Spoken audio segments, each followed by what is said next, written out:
London की अंधेरी गलियों में घूम रहा था एक ऐसा अनजान कातिल जिसका नाम सुन के महिलाओं का दिल दहल जाता था, जैक द रिपर। फिर Mary and Nichols, Eric Chapman, Elizabeth Straight, एक के बाद एक लाश मिलती गई और पुलिस बस अंधेरों में हाथ मार रही थी। 137 साल तक इसकी पहचान एक अनसॉल्व्ड मिस्ट्री बनी रही, लेकिन फाइनली रोजवेल एडवर्ड्स ने 2014 में 137 साल पुराने इस मिस्ट्री को सॉल्व कर दिया। फाइनली इतनी रिसर्च के बाद पता चल ही गया कि कौन था जैक द रिपर।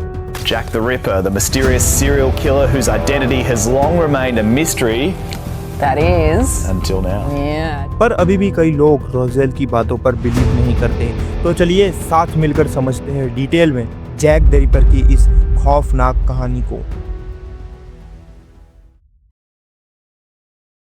ये बात है सन 1888 की, जब लंदन में इंडस्ट्रियल रेवोल्यूशन हो रहा था और वहाँ नई नई फैक्ट्रीज खुल रही थी, नए नए रेलवेज और मशीन्स इन्वेंट हो रहे थे और हर रोज वहाँ नई नई जॉब्स क्रिएट हो रही थी। मिडिल क्लास और अपर क्लास के लोग अमीर होते जा रहे थे और वेस्ट लंदन के एरियाज में जैसे कि किंगस्टन, चेल्सी, इस तरह के शहरों में लोग वहाँ रिच लाइफस्टाइल जीने लगे। लेकिन इन दिनों लंदन का एक इलाका व्हाइट चैपल बहुत मुश्किलों से गुजर रहा था। ये जगह उस वक्त लंदन की सबसे गरीब और क्राइम रेटेड जगहों में से जानी जाती थी। लेकिन आप सोच रहे होंगे कि ऐसा क्यों? तो इसके पीछे का रीजन ये था कि इन दिनों इंडस्ट्रियल रिवॉल्यूशन के बाद लंदन में बहुत सारे इमिग्रेंट्स शिफ्ट होने लगे, स्पेशली आयरिश इमिग्रेंट्स और ईस्टर्न यूरोप से आए हुए ज्यूइश रिफ्यूजीज भी शिफ्ट होने लगे, जो अपने मुल्क में जुल्म और गरीबी से बचकर लंदन में आए थे। इसका नतीजा ये आता है कि व्हाइट चैपल में पॉपुलेशन बढ़ने लगी और इसके कारण जॉब्स की कमी होने लगी, और जिनके पास जॉब्स थी भी तो उन्हें उनके काम के पूरे पैसे तो नहीं मिलते थे। और ज्यादा पॉपुलेशन होने की वजह से लोग वहाँ झुग्गी झोपड़ी जैसी जगहों में रहना शुरू कर देते हैं और वहाँ लोगों की भीड़ बहुत ज्यादा हो जाती है। भीड़ में रहने की वजह से वहाँ के लोगों में बहुत सारी बीमारियां फैलने लगती हैं, जैसे कि कॉलेरा, टीबी, टाइफाइड,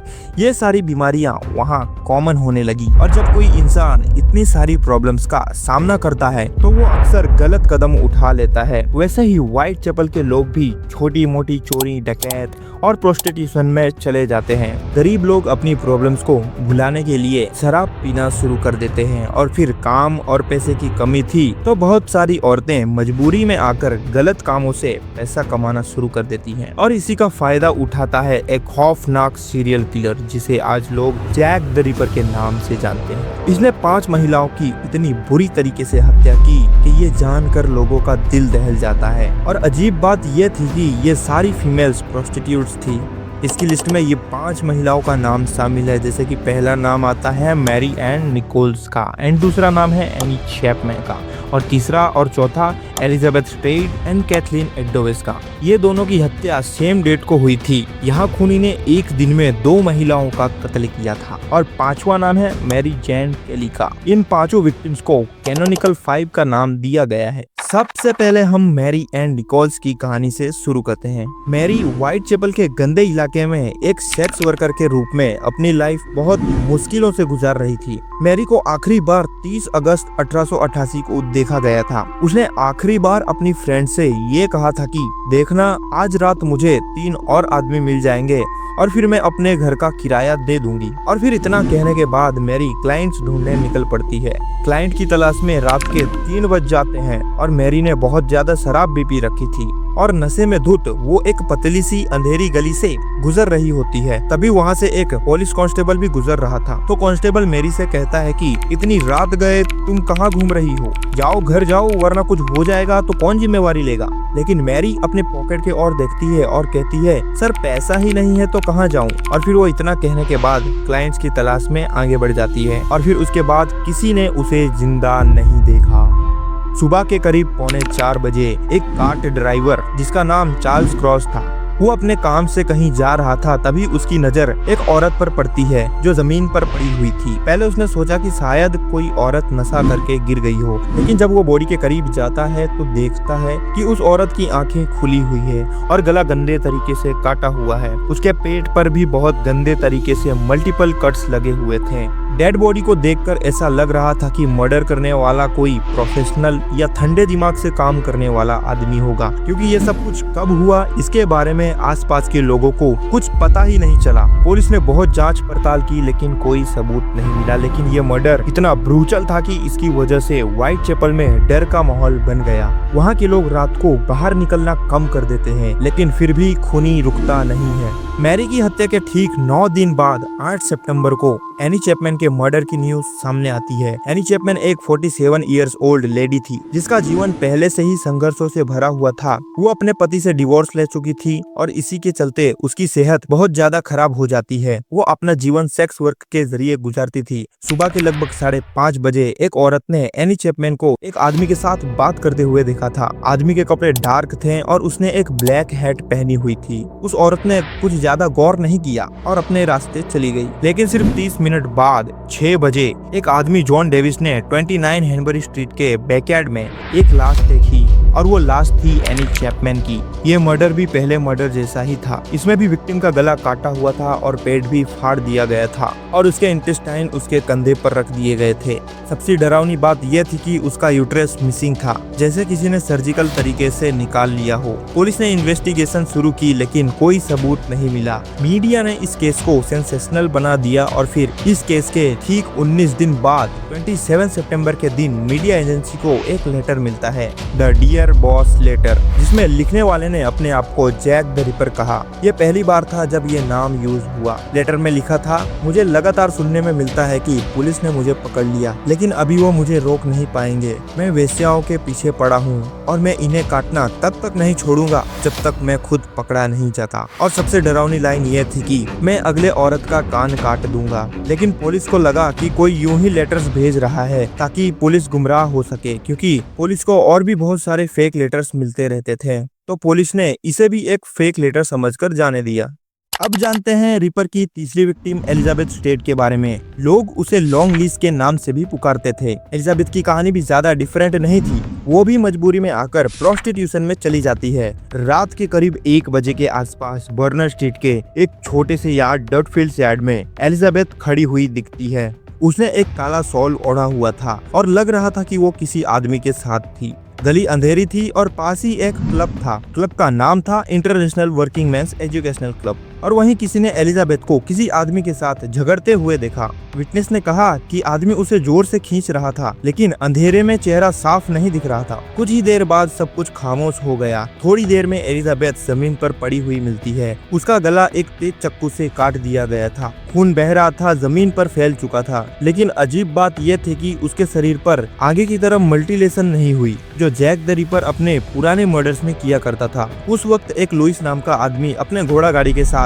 यार्ड में घुस रहा था। घोड़ा अचानक से रुक जाता है, जैसे कि रास्ते में कुछ अजीब सा पड़ा हो। लुइस नीचे उतरकर देखता है और शॉक हो जाता है। जमीन पर एक औरत पड़ी हुई थी, एलिजाबेथ स्टेट। उसका गला काटा हुआ था और कपड़े खून से भीग चुके थे। लुइस तुरंत क्लब के अंदर भागता है और चिल्लाता है, एक औरत मर गई है, जल्दी पुलिस को बुलाओ। और फिर पुलिस वहां पहुंचती है और फिर विटनेस से स्टेटमेंट्स लिए जाते हैं। लेकिन सबको एक बात समझ में नहीं आई, क्यों सिर्फ गला ही काटा गया, क्योंकि जैक द रिपर जो भी मर्डर्स करता था तो वो पूरे शरीर पर बहुत ब्रूटली कट्स वगैरह लगाता था। इन्वेस्टिगेटर्स ने सोचा शायद किलर बीच में ही डिस्टर्ब हो गया हो, शायद लुइस के आने की वजह से या घोड़े की आवाज सुनकर वो जल्दी भाग गया हो। और सबसे ज्यादा हैरान करने वाली बात यह थी कि सिर्फ 45 मिनट बाद एक और मर्डर हुआ, कैथरीन एडवर्ड्स का। और फिर इस मर्डर से ये कंफर्म हो जाता है कि जो Dear Boss letter media agency को मिला था वो असल में जैक द रिपर ने ही भेजा था, क्योंकि जब कैथरीन एडवर्ड्स की लाश मिली तो उसका कान काटा हुआ मिलता है, जैसा कि जैक द रिपर ने अपने डियर बॉस लेटर में कहा था। और फिर 1 अक्टूबर को फिर से सेंट्रल न्यूज एजेंसी को एक लेटर मिलता है और उस लेटर में रेड इंक से लिखा गया था, कल रात का डबल इवेंट बहुत अच्छा रहा, मैंने दोनों को अच्छे से काट डाला, तुम्हें बोला था कि मैं और मर्डर करूंगा। और फिर ठीक 16 दिन बाद फिर से एक लेटर भेजा जाता है, लेकिन इस बार लेटर न्यूज एजेंसी को नहीं मिलता, बल्कि व्हाइट चैपल के विजिलेंस कमेटी के हेड जॉर्ज लस को डायरेक्टली भेजा जाता है। इस लेटर के साथ एक हाफ ह्यूमन की किडनी का टुकड़ा था जो अल्कोहल में प्रिजर्व था। लेटर का टेक्स्ट एकदम अजीब और गलत स्पेलिंग से भरा हुआ था। उस लेटर में लिखा था, फ्रॉम हेल मिस्टर लस, मैं तुम्हें एक हाफ किडनी भेज रहा हूँ जो मैंने एक औरत की बॉडी से निकाला था। उसका दूसरा हिस्सा मैं फ्राई करके खा गया था, बहुत मजा आया, अगर तुम चाहो तो मैं तुम्हें भी छुरी से काट कर दूंगा।